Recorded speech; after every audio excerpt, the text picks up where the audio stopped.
Good morning and नमस्कार दोस्तों, स्वागत है आप सभी का आपके अपने YouTube channel GK search engine पर। तो दोस्तों आज है 27 फरवरी और 27 फरवरी से रिलेटेड राजस्थान करंट अफेयर्स के जितने भी इम्पोर्टेंट क्वेश्चन हैं उन सभी को हम इस वीडियो में डिस्कस करने वाले हैं। तो पूरा वीडियो बहुत ध्यान से देखना और वीडियो के एंड में मैं आपसे क्वेश्चन भी पूछूंगा जिसका आंसर आप सभी को कमेंट बॉक्स में देना है। कल के वीडियो में मैंने आपसे क्वेश्चन पूछा था जो था हाल ही में राजस्थान में गांव ग्वाला योजना की शुरुआत किस जिले से की गई है। तो राजस्थान में गांव ग्वाला योजना ये कोटा से शुरू हुई है। ए ऑप्शन यहाँ पर बिल्कुल सही था।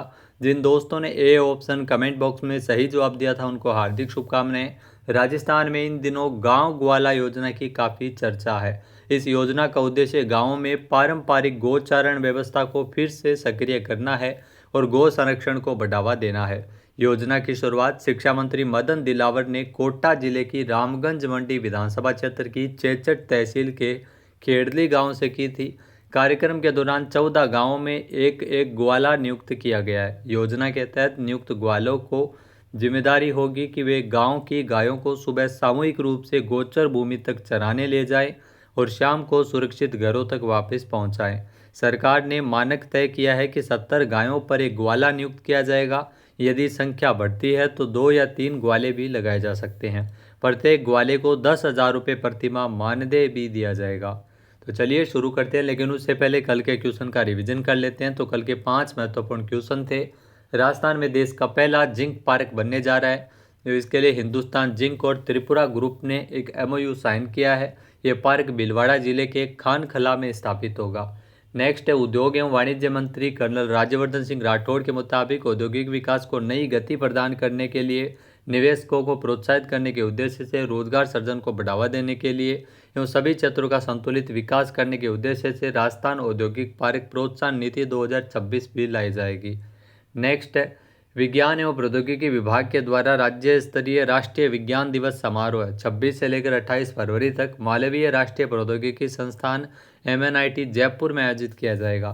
नेक्स्ट है राजस्थान सरकार ने स्थानीय निकाय चुनाव से पहले बड़ा नीतिगत बदलाव करते हुए 2 या 2 से अधिक संतान वाले व्यक्तियों को भी पंचायती राज और नगरपालिका चुनाव लड़ने की अनुमति प्रदान की गई है। नेक्स्ट है राजस्थान में plug and play mini textile park Kota में विकसित किया जाएगा। तो चलिए शुरू करते हैं आज के राजस्थान करंट अफेयर्स। पहला क्वेश्चन है राजस्थान सरकार के द्वारा राजस्थान आयुर्वेद योग एवं नेचुरोपैथी यूनिवर्सिटी अजमेर विधेयक 2026 के प्रारूप का अनुमोदन किया है, जो बिल्कुल सत्य कथन दिया गया है। यहाँ अजमेर में इस आयुर्वेद योग एवं नेचुरोपैथी यूनिवर्सिटी की स्थापना की जाएगी। तो अजमेर यहाँ पर सही है। फिर है कि प्रदेश में केवल जयपुर में ही आयुर्वेद विश्वविद्यालय संचालित है, तो ये यहाँ पर गलत है। प्रदेश में ध्यान रखना केवल और केवल जोधपुर में ही आयुर्वेद विश्वविद्यालय संचालित है, यानी दूसरा कथन यहाँ पे गलत है, पहला कथन बिल्कुल सही दिया गया है। इसमें केवल ए सत्य हो जाएगा, बी ऑप्शन यहाँ पर बिल्कुल सही है। आइए जानते हैं इम्पॉर्टेंट फैक्ट्स।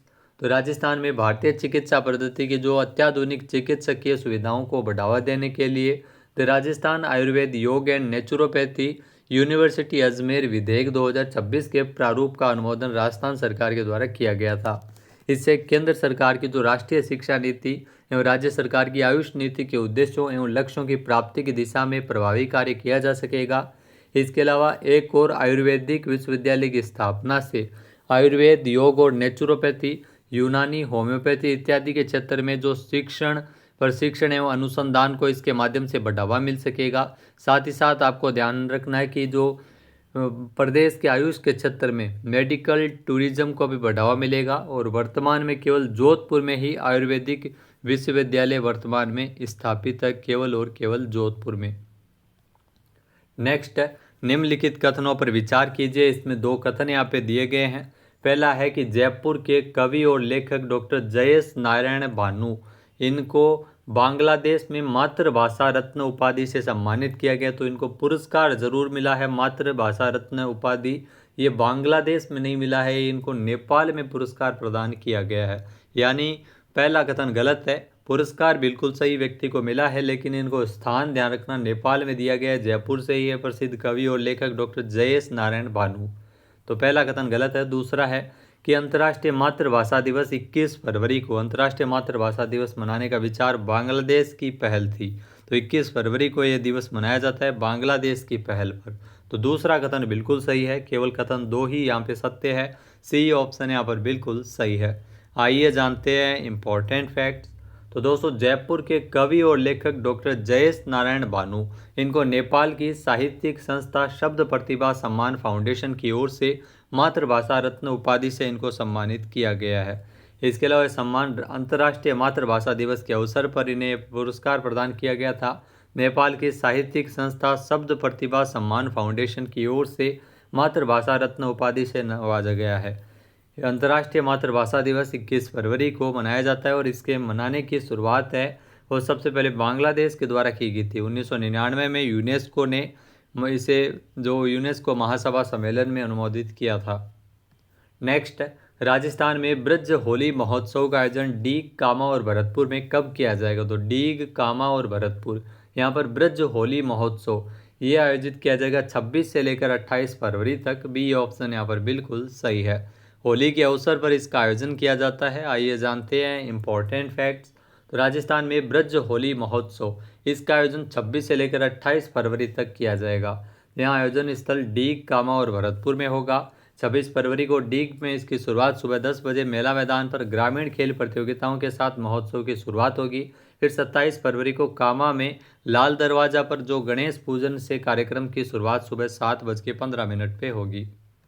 नेक्स्ट है, निम्नलिखित कथनों पर विचार कीजिए। 2 कथन यहाँ पे दिए गए हैं। पहला है कि राजस्थान में प्रधानमंत्री Narendra Modi ji human papilloma virus HPV vaccination campaign को राजस्थान के अजमेर से हरी झंडी दिखाएंगे। तो पीएम मोदी जो राजस्थान दौरे पे आ रहे हैं और अजमेर से इस HPV वैक्सीनेशन कैंपेन को हरी झंडी दिखाएंगे। तो पहला कथन बिल्कुल सही है। फिर है कि HPV इन्फेक्शन से ज़्यादातर भारतीय महिलाओं में सर्वाइकल कैंसर होता है। तो ये बिल्कुल सही है। इसमें कथन 1 व 2 दोनों ही यहाँ पे सत्य है। सी ऑप्शन यहाँ पर बिल्कुल सही है। आइए जानते हैं इम्पोर्टेंट फैक्ट्स।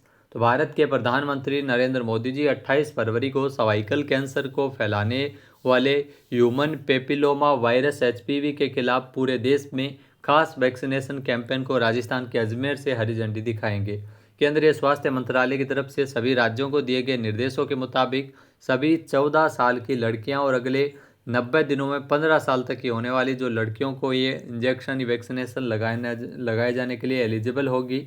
लड़कियों को वैक्सीनेशन लगाने का फैसला इसलिए लिया गया है क्योंकि लगातार HPV इन्फेक्शन से ज़्यादातर सर्वाइकल कैंसर होता है, जो कि भारतीय महिलाओं में कैंसर का दूसरा सबसे आम रूप है। इसे हर साल 1.25 लाख महिलाएं प्रभावित होती है और 75,000 लोगों की मौत भी हो जाती है।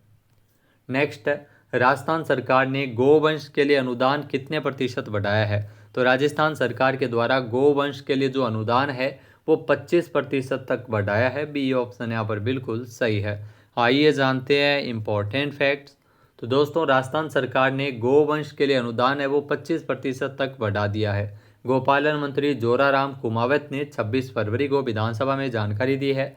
राज्य सरकार गौशालाओं और नंदीशालाओं को नियमित रूप से अनुदान उपलब्ध करवा रही है तथा उससे अनुदान राशि में 25% बढ़ोतरी की है।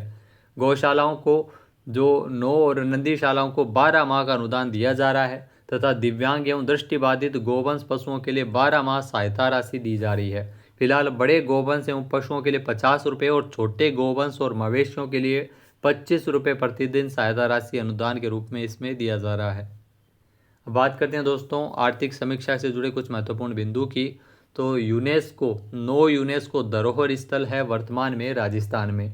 किलों की अगर बात करें, जो यूनेस्को धरोहर स्थल है जिसमें जैसलमेर का किला, चित्तौड़गढ़ का किला, आमेर का किला, रणथंभौर, कुंभलगढ़ और गागरोन, ये किले आपको याद रखने हैं क्योंकि मिलाने वाले मैचिंग वाले क्वेश्चन पूछे जाते हैं। कौन सा किला यूनेस्को की जो धरोहर स्थल में शामिल नहीं है, ऐसा भी क्वेश्चन पूछा जा सकता है। तो जैसलमेर, चित्तौड़गढ़, आमेर, रणथंभौर, कुंभलगढ़ और गागरोन। इसके अलावा जयपुर की जो 4 दीवारी है वो भी संरक्षित साइट यूनेस्को की विश्व धरोहर सूची में शामिल है। इसके अलावा वेधशाला, जंतर मंतर जयपुर भी इसमें शामिल है, जो आप तस्वीर में देख सकते हैं। और राष्ट्रीय उद्यान में केवलादेव राष्ट्रीय उद्यान भरतपुर भी इसमें शामिल है। तो 9 यूनेस्को के जो स्थल है ये आपको ध्यान में रखने हैं। वहीं अगर बात करें दोस्तों सूजस क्विज की, तो सूजस क्विज जो अक्सर पूछे जाते हैं और यहाँ से काफ़ी सारे क्वेश्चन आपको एग्जाम में देखने को मिल जाती है। तो पहला सूजस का क्विज है, मसाला उत्पादन और निर्यात को बढ़ावा देने के लिए राज्य बजट 2026-27 में किस राष्ट्रीय स्तर के आयोजन की घोषणा है वो सरकार के द्वारा की गई थी। तो कॉन्क्लेव ऑन स्पाइसेज इसका आयोजन है वो किया जाएगा मसाला उत्पादन और निर्यात को बढ़ावा देने के लिए बजट 2026-27 में। ये राष्ट्रीय स्तर का आयोजन है जो कि राजस्थान में जो कॉन्क्लेव ऑन स्पाइसेज आयोजित होगा। बी ऑप्शन यहाँ पर बिल्कुल सही है। नेक्स्ट है, निर्यात प्रक्रियाओं को सरल और वैश्विक व्यापार में स्थिति मजबूत करने के लिए कौन सी नई नीति लाई जाएगी। तो इसके लिए राजस्थान निर्यात प्रोत्साहन नीति 2024 है वो लाई गई है। कौन सी नई नीति लाई गई है ऐसा पूछा है निर्यात प्रक्रियाओं को सरल बनाने के लिए। सी ऑप्शन यहाँ पर बिल्कुल सही है। नेक्स्ट है, राज्य बजट 2026-27 में कृषि जिन्सों के निर्यात और प्रोसेसिंग को बढ़ावा देने के लिए कितने कृषकों, प्रोसेसर्स और व्यापारियों को प्रशिक्षण दिया जाएगा।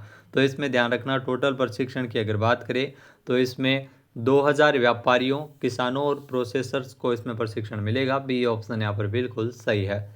नेक्स्ट है, स्वास्थ्य सेवाओं के विस्तार के तहत जयपुर के किस अस्पताल में 500 बेड क्षमता के आईपीडी टावर का निर्माण किया जाएगा। तो आईपीडी टावर जो 500 बेड की क्षमता का जो निर्माण कार्य किया जाएगा वो जैकेलोन हॉस्पिटल में किया जाएगा। बी ऑप्शन यहाँ पर बिल्कुल सही है। नेक्स्ट है, राज्य बजट 2026-27 के अनुसार पर्यावरण संरक्षण के लिए ग्रीन बजट के तहत कितनी राशि का प्रावधान किया गया है। तो ग्रीन बजट के तहत टोटल 33,476 करोड़ रुपए का प्रावधान किया गया है। सी ऑप्शन यहाँ पर बिल्कुल सही है। बात करते हैं आज के हमारे क्विज के, जिसका आंसर आप सभी को कमेंट बॉक्स में देना है। तो आज का क्विज है, राजस्थान में plug and play mini textile park कहाँ विकसित किया जा रहा है। एक बार फिर से सुनिएगा, राजस्थान में plug and play mini textile park कहाँ विकसित किया जा रहा है। सही आंसर आपको कमेंट बॉक्स में देना है। और अगर ये वीडियो आपको पसंद आए तो इसे आप लाइक और शेयर करना बिल्कुल ना भूलिएगा। चैनल पर नए जुड़े हो, सब्सक्राइब नहीं किया है तो फिर सब्सक्राइब बटन पर क्लिक करें। इस वीडियो की जो PDF फाइल है वो आप वीडियो के डिस्क्रिप्शन बॉक्स से डाउनलोड कर सकते हैं। क्वेश्चन आंसर आप वोट करके भी कर सकते हैं। वीडियो देखने के लिए धन्यवाद। जय हिंद, जय भारत, जय राजस्थान।